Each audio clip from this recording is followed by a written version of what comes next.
Alright, so if you guys have been watching LCS at all, you've probably seen Corki played a whole lot. He's a very, very strong champion.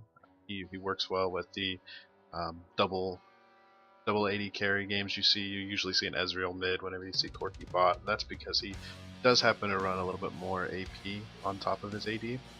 But regardless, let's go ahead and just talk about him being an AD carry on his own. We'll jump right into what his abilities do here. Hextech Shrapnel Shells. Corki's basic attacks deal bonus true damage to minions, monsters, and champions.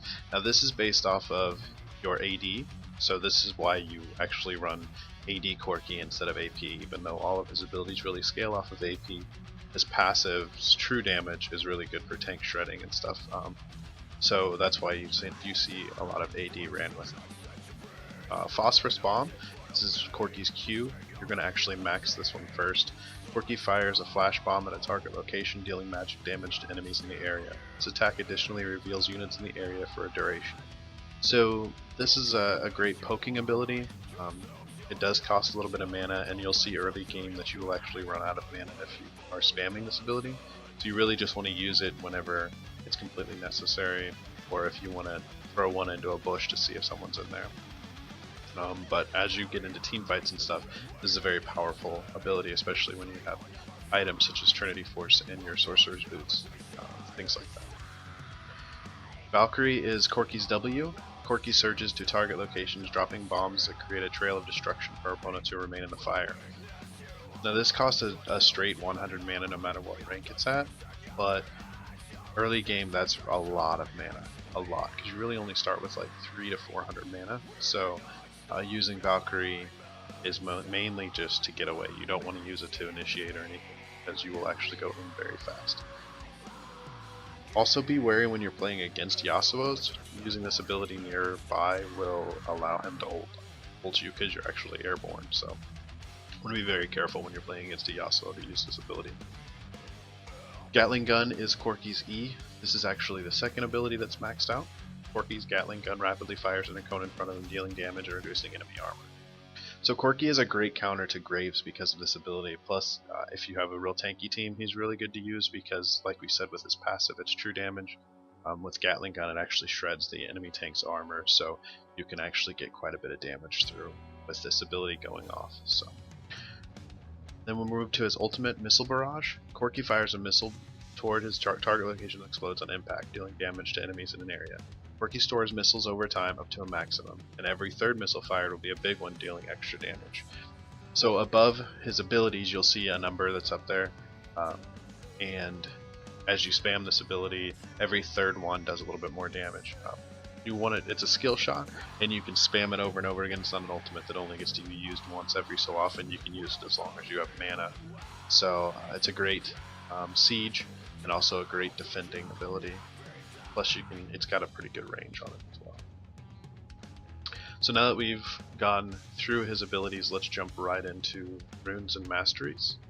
For runes, we run 9 greater glyphs of magic resist, 9 greater seals of armor, 3 greater quintessences of attack speed, and then a greater mark of attack damage.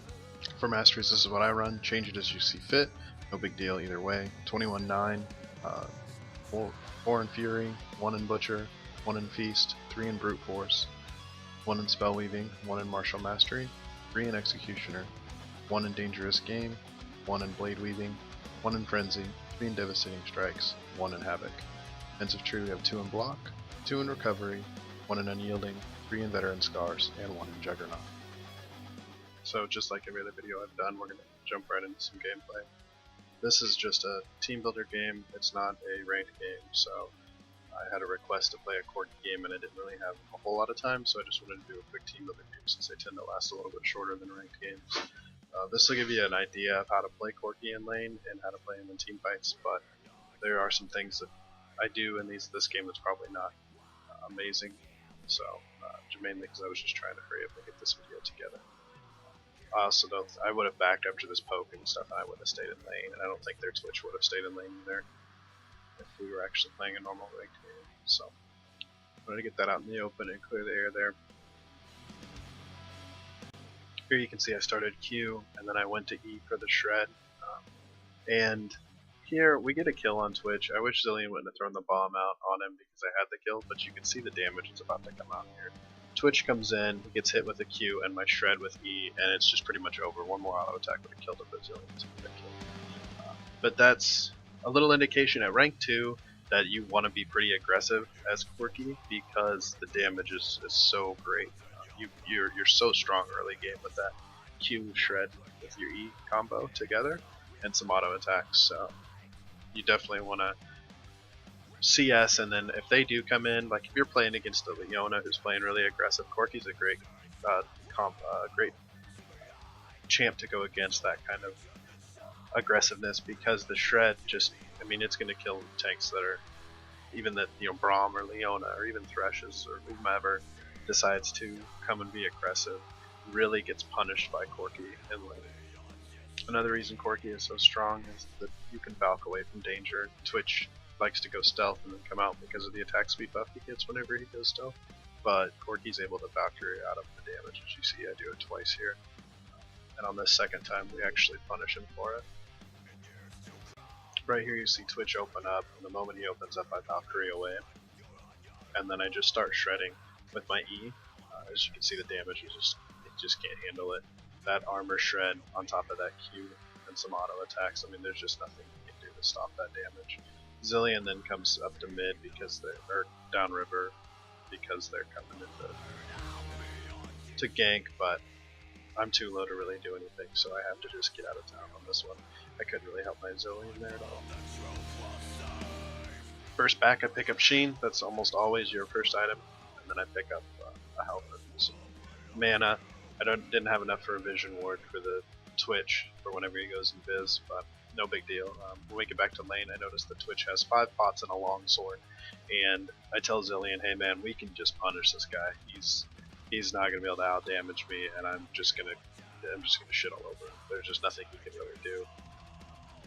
So when you're going up against a Twitch, that's the greatest strat you can do is to keep him from farming, keep him zoned out, because Twitch is a major farming champ. So if he can't farm, he's pretty much worthless. He has to be able to do a good amount of damage to a group. He's a good team fight champ, but I mean, with his lack of mobility and the lack of damage he's going to do with the lower farm, it's almost mean to do what we did to him.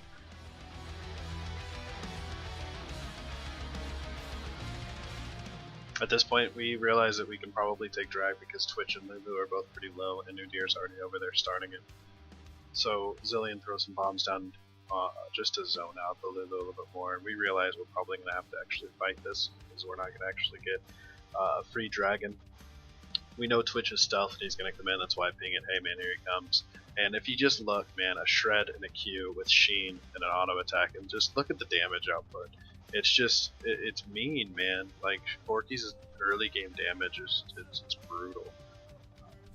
So, I mean, this is kind of why you see Corki played so much, because that's why a lot of people are afraid to duel with a Corki early game, because that damage is just outrageous.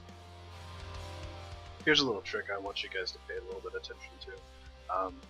You're always worried about ganks and stuff happening. You're always worried about, you know, if you don't have the greatest vision, oh my god, when is this jungle going to happen? Well, watch the support.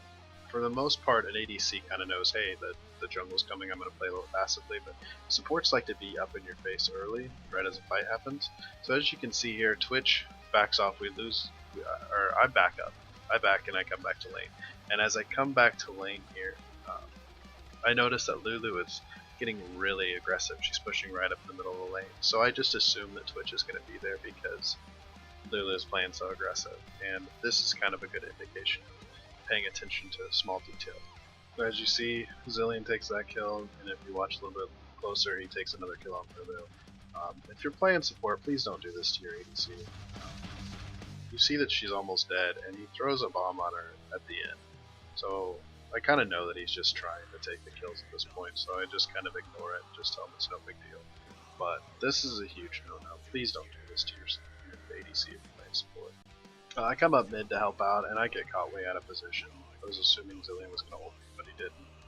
So I died because my positioning was just awful. I got caught right there in the middle.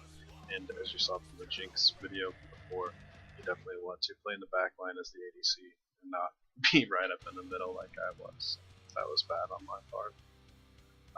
We zone this Nautilus off and take Dragon, and actually win a pretty good fight here, so that's very beneficial, and I'm actually able to take turret off of this. And then the team fights happen, and I'll give you a little bit of video on positioning for team fights. In the end, we actually end up losing this one because Nautilus is just way too beefy for us to really do anything to. Before we get to the team fights, I want to talk a little bit about itemization. Corki, your first item should always be Sheen, and then you want to build that into Triforce as quickly as you can. That's one of the power spikes that Corki gets.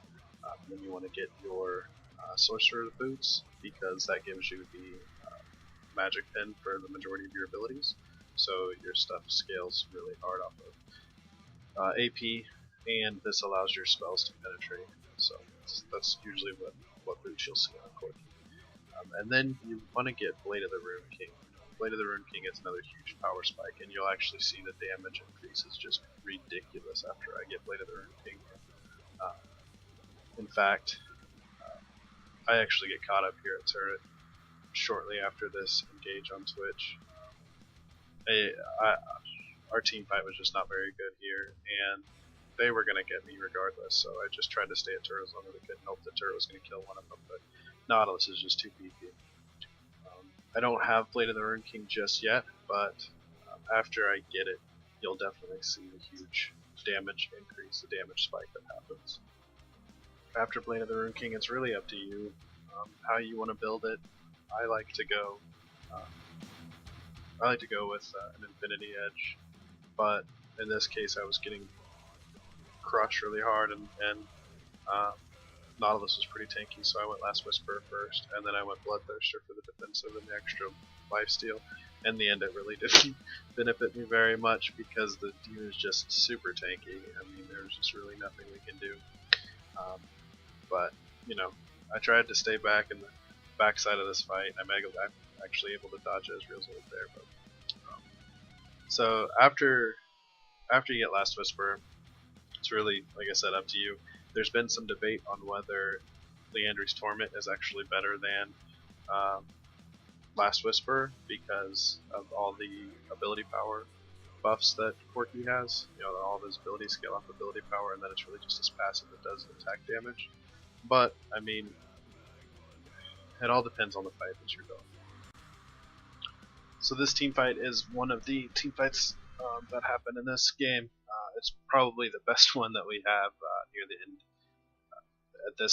In this game, like I said, it was a pretty rough game that we had in this one. So Nautilus comes in, and I'm able to throw off a Q, and we pretty much just defend to the best of our ability here. Do as much sieging as we can, and hope to not give a turret up here. But as you can see, I'm sitting in the back. This is where you want to be. Nautilus comes in a little close. I still don't go super ham inside because I know that they're going to try to poke me down whenever I do leave. So I just do my best to stay in the back. Ezreal actually gets a little bit cocky here, thinking that he can take me down. Nautilus comes back in, and he actually goes down. Once Nautilus is down, the rest of this game is the rest of this team fight is pretty much over with. They know it, so they back off as quickly as possible. Really, Nautilus was all they had in every team fight. So when you're in these team fights, you want to stay in the back and just do your best to siege. You want to be able to poke and stay back as far as possible. You don't want to be up in the front, as always with any ADC. So as you can see, the range on my ultimate is pretty far, so it's a good ability to use for sieging and picking off people. Like I said, after that fight, I mean, we kind of just get our asses handed to us. Not a whole lot that we could do as far as team fighting and winning this game. We did what we could, and we got a few kills, but in the end, just wasn't a whole lot that we could do. So at least you guys get to see that I'm not just posting videos where I'm dominating or winning. I'm being as honest as I can whenever I say carry yourself out of bronze. You're obviously not going to win every game, but the key is to learn from mistakes and come back and get them next time. So As always, I greatly appreciate you guys watching these videos. Feel free to throw a like or subscribe, and leave a comment. Let me know what champ you would like to see and what lane you want to see next, and I'll definitely get into it as quickly as I can. I know this one took a little bit from the last one, but kind of busy with some real life things. So I do stream now on twitch.tv/therealscandal, so feel free to come and check out some live play, carrying yourself through bronze. And now I'm in the silver ranks, carrying myself through. So if you find yourself stuck in silver, you can always come check out some of these games as well. And also, I mean, if you're in bronze, check it out as well. There's not a huge difference between bronze and silver. The only real difference is that people in silver think that they're not bronze anymore, so they're super good. But anyway, again, thanks again for watching, and feel free to leave some comments and hit me up on the Twitch streams, and we'll get some games played, and hopefully we'll get the champs out that you'd like to see. Thanks again. See you next time.